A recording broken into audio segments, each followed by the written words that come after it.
Beagle Bay in our language is known as Ngalanbur, which means it's surrounded by springs. And it was named after the boat Beagle. That's where Beagle Bay got its name. Beagle Bay belonged to the Nyul people. But a lot of people came to live in Beagle Bay also. Beagle Bay was the place where they took people, they call it stolen generation today. And it didn't only happen here, but it happened everywhere. A lot of people came to live in Beagle Bay from various places, lived in a dormitory here, and yeah, taken away from their home, put here. Some of them are still here, some of them gone back home.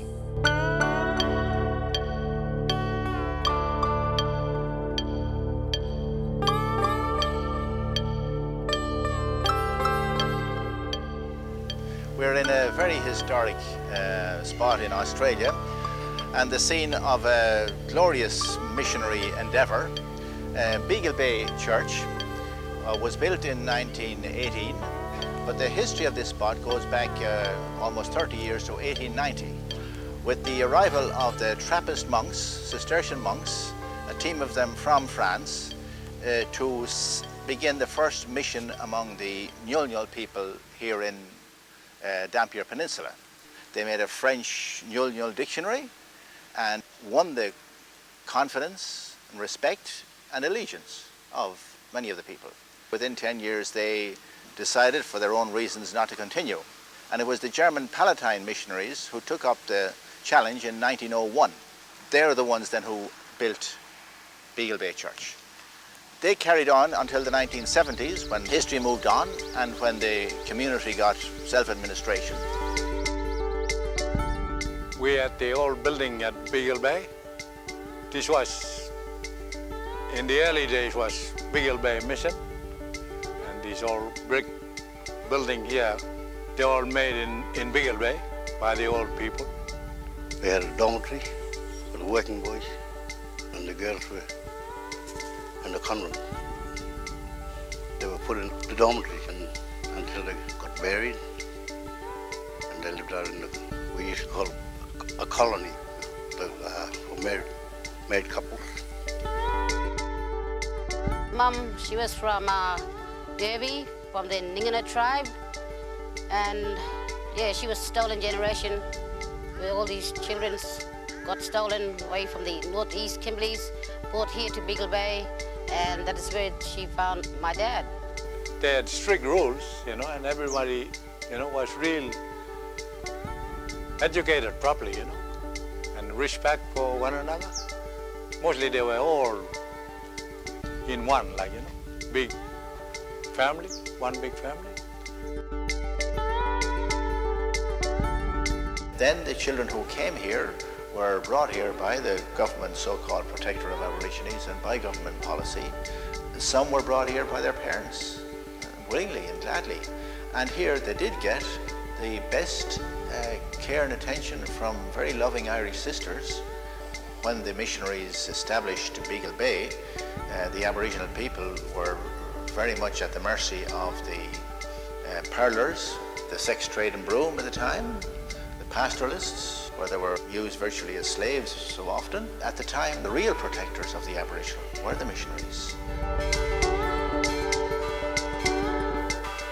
But I say most of them what came out here, they were real, They didn't have no grudge about anything about stolen generation or things like this, They came out here to learn and to be taught by their old fathers, sisters, brothers. So they went away good people, The church worked within the understanding of the time, and we acknowledge, didn't recognize sufficiently the culture of the time, but cultural anthropology was unknown, didn't exist in those years.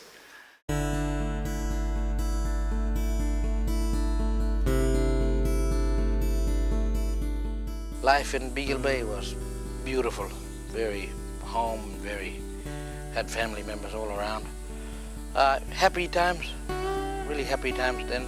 Beagle Bay developed before any community in the Kimberleys. We supplied Broome with fruit and veg, and some of us stayed there and helped build Broome also. It was work all the time. Everybody used to work together. Even the ladies, the young ones, even the kids. We all used to work together.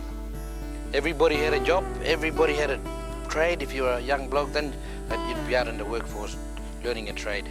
Everybody had trade in them days, whether they be baker, butcher, market garden, and it was full on then. We had a soft drink factory also with the brothers there coming in, German brothers, German priests coming in and teaching how to run the soft drink factory. And that ran for a good while, and we supplied Judging Point and Broome also with soft drinks.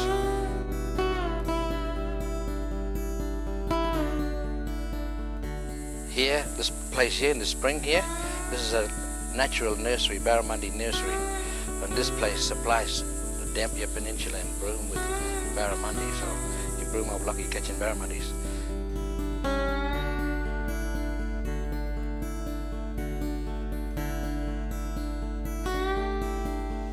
Yeah, so I've got a lot of memories and I just love this place. It's my home. Well, I'm born here, and it's a good place, like, you know. There's a lot of fishing and crabbing and all kinds of things, like cattle hunting, dugang, everything. And this is my home, so I love it here. The church is still here as an icon to the past, as a presence to the present, but the church has moved on, the country has moved on, the people have moved on.